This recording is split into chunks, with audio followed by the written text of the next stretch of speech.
Բարև ձեզ, սիրելի աշակերտներ, հարգելի հայրենակիցներ, այո, ճիշտ է, որ կոռուպցիան ամբողջությամբ հաղթահարված չի աշխարհի որևէ երկրում։ Ճիշտ է նաև, որ բազմաթիվ երկրներ կան, որոնք ունեն դրական փորձ եւ արդյունավետ կերպով կանխարգելում եւ հետեւողականորեն նաև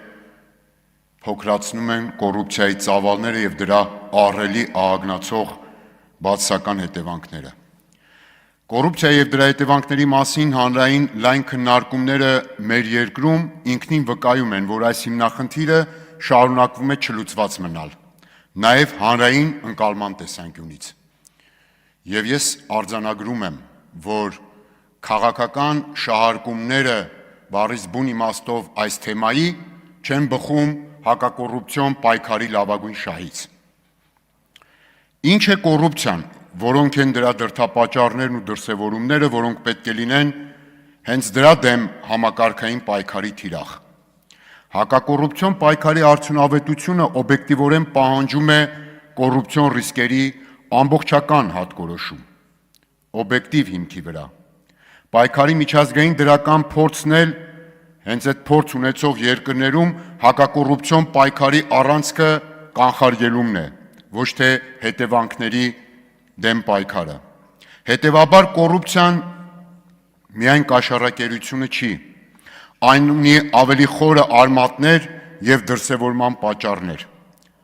Կոռուպցիան լայն իմաստով պաշտոնատար անձի ցանկացած գործողություն, անգործություն կամ անփութությունն է,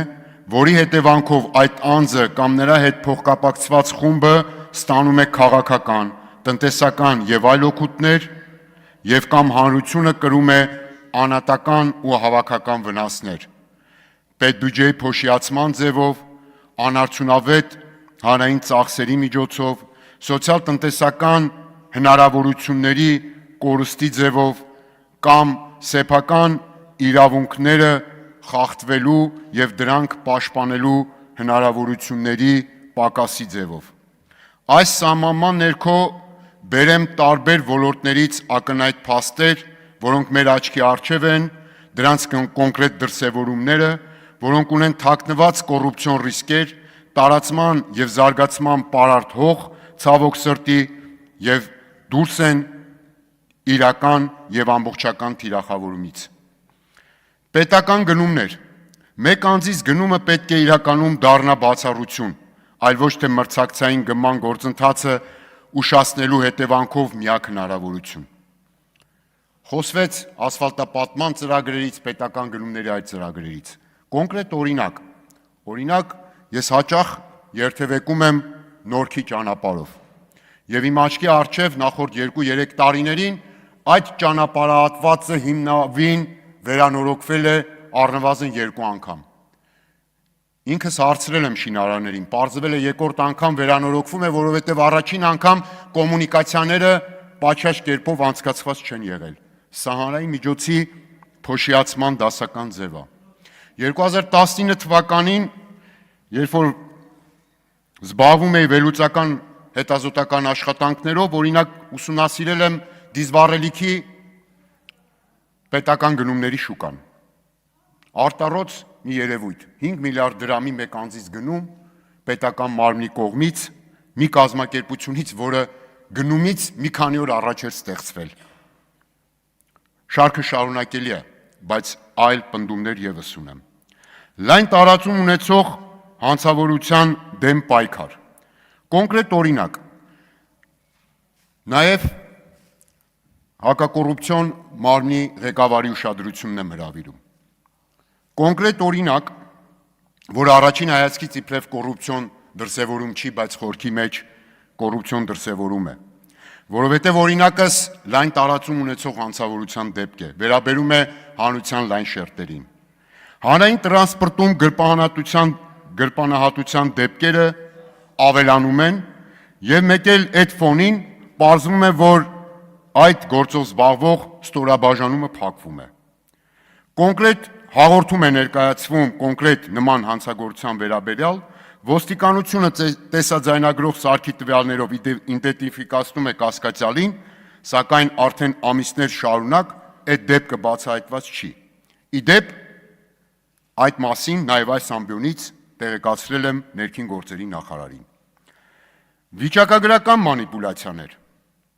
Հիմա կասեք, սա ինչ կապ ունի։ Ուղիղ կապ ունի քաղաքական կոռուպցիայի հետ։ Օբյեկտիվ իրականության խեղաթյուրում կարելի է համարել այն փաստը, որ օրինակ աղքատության եւ ծայրահեղ աղքատության ցուցանիշները նվազում են հաշվարկի մեթոդաբանության փոփոխության հետևանքով, որը թույլ չի տալիս հանրությանը, մասնագիտական շրջանակներին, քաղաքական գործիչներին օբյեկտիվորեն համեմատել այդ ցուցանիշները կարևորագույն սոցիալական տվյալ տարվա նախորդ տարիների հետ եւ օբյեկտիվորեն գալ եզրահանգման։ Ինչու սա արվեց։ Եվ ով արեց, ում հրահանգով արվեց։ Պետական ծառայողների վարձատրության բաշխման անարդյունավետությունը եւ անարդարությունը։ Հիմա կասեք, ինչ կապ ունի, ուղիղ կապ, որովհետեւ այո, պետական ապարատի վարձատրությունը եւ երաշխիքները կոռուպցիան կանխարգելող հիմնարար անկյունակարային գործոններից են։ Հիմա ինչ ենք տեսնում մենք։ Բազային աշխատավարձը բարձրացնելու փոխարեն, որը համաչափ արդար կերպով պետական ծառայողների վարձատրությունը կբարձրացներ եւ կգործեր են արդար սկզբունքը կատարած աշխատանքի դիմաց ըստ բարդության, ըստ ծանրաբեռնվածության համարժեք վարձատրություն։ Դրա փոխարեն պարբերական պարգևատրումներ, խախտվում է պարգևատրումների բունեությունը, այսինքն աշխատանքի գնահատման հիման վրա արդյունավետ աշխատանքի համար խրախուսիչ գործիքը ուղղակի դառնում է սովորական աշխատավարձ, բայց դա էլ ամբողջը չէ։ Այդ ձևով առաջանում է անարդարություն, որովհետև շատ փոքր մի խումբ ընտրյալների ստանում է բարձր պարգևատրումներ, պատիկներով ավել, քան հիմնական աշխատավարձը, իսկ մի մեծ խումբ չինովնիկների, որոնք նաև իրենց վրա բեռը կրում են պատասխանատվության աշխատանքի, զգում են անարդարության այդ վերաբերմունքը եւ բնականաբար իրենց գործին վերաբերում են նաև այդ բացասական հետևանքով եւ ինչը կարող է նաև այո բերի որոշակի անգործության, անփութության, նաև դրա հետևանքով կոռուպցիոն ռիսկերի։ Պետական աջակցության ծրագրերի ընթացակարգերի թերություններ։ Այս ամբիոնից հանձնաժողովի քննարկումներին պարբերաբար անդրադարձել եմ օրինակ էկոնոմիկայի նախարարության կողմից նախկինում բերված գյուղատնտեսական աջակցության ծրագրերի թերի ընթացակարգերին։ Պարզ ասել եմ, այս ծրագիրը չունի բավարար կարգավորում մոնիտորինգի արդյունքների գնահատման եւ վերահսկողության իմաստով։ Հիմա ասում եք, ինչ կապ ունի սա կոռուպցիոն ռիսկի հետ։ Ուղիղ կապ, որովհետեւ ի սկզբանե պարզ էր, որ այդ ծրագիրը, դրա միջոցները կարող են չարաշահվել եւ այդպես էլ եղավ։ Այդ ծրագրերի գծով առնվազն մեկ քրեական գործի ես ծանոթ եմ։ Հարկային վարչարարության բարդ ընթացակարգեր։ Այո, ստվերը նաև կոռուպցիայի հետևանք է։ Եվ այո, ստվերը տնտեսությունը քայքայող հիմնական գործոններից մեկն է։ Բայց այդ ստվերը նաև կարող է հենց բարդ վարչարարության ավելորդ ընթացակարգերի հետևանք լինել եւ օրինակ դա կարող է բերել նաև պատշաճ վարկագիծ դրսևորող հարկատուի կողմից սխալվելու մեծ ռիսկի։ Չի ուզում սխալվի, բայց ընթացակարգերն են բարդ եւ խճճված եւ օրինական դաշտում աշխատելու անիմաստ դժվարություններ են առաջանում, հատկապես միկրո եւ փոքր բիզնեսի համար։ Եվ բացի այն, որ պարտավոր են պահել հաշվապաներ, կատարել լրացուցիչ ծախսեր, նաև այստեղ, այսպես ասենք, ստվեր գնալու օբյեկտիվ պահանջարկ կա առաջանում, ինչի հետևանքով անարդյունավետ կարգավորման։ Եվ վերջում, ամփոփելով, հակակոռուպցիոն պայքարը միայն իրավական գործընթաց չէ, նախ եւ առաջ դրա կանխարգելումը պետք է դառնա նպատակակետ, որը պահանջում է պետական բոլոր կառույցների, հանրության լայն շերտերի փոխլրացնող եւ արդյունավետ գործունեություն։ Իսկ մոդելը, որը գործում է Հայաստանի Հանրապետությունում հակակոռուպցիոն պայքարի, հիմնականում չի բխում լավագույն դրական փորձից, շեշտը